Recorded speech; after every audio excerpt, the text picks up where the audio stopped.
நீங்கள் பார்த்து கொண்டிருப்பது நியூஸ் 21 செய்திகள். தமிழ்நாடு செய்திகளை உடனுக்குடன் தெரிந்து கொள்ள நியூஸ் 21 செய்திகளை பாருங்கள். வைகையில் கள்ளழகர்.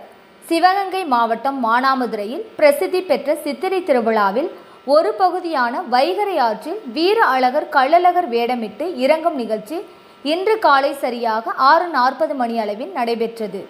முன்னதாக சுற்று வட்டார கிராம பொதுமக்கள் இரவே அழகரை தரிசிக்க ஆற்றில் குவிந்த வண்ணத்தில் காத்திருந்தனர். இரவு 10 மணி அளவில் எதிர் சேவை நிகழ்ச்சி நடைபெற்று பின்பு கரகாட்டம், நாடகம் மற்றும் ஒவ்வொரு மண்டகப்படிகளிலும் ஒவ்வொரு நிகழ்ச்சிகள் நடைபெற்று விடிய விடிய அழகரை வரவேற்க பொதுமக்கள் காத்திருந்தனர். சரியாக 6:40 மணி அளவில் மானாமதுரை ஸ்ரீ ஆனந்தவள்ளி சோமநாதர் ஆலயம் முன்பு வருகை தந்து பச்சைப்பட்டு உடுத்தி கள்ளழகராக பக்தர்களுக்கு காட்சியளித்து வைகையில் இறங்கினார். பின்னர் அழகரை வரவேற்கும் விதமாக ஒவ்வொரு மண்டகப்படிகளிலும் நீர்மோர் பந்தல், அன்னதானம், இனிப்புகள், குளிர்பானங்கள், தண்ணீர் பாட்டில்கள் போன்றவற்றை பக்தர்களுக்கு வழங்கி தங்களுடைய நேர்ச்சிக்கடன்களை செலுத்தினார்கள். இத்திருவிழாவால் மானாமதுரையே மக்கள் வெள்ளத்தில் ஒவ்வொரு கடைவீதிகளிலும் காட்சியளித்தன.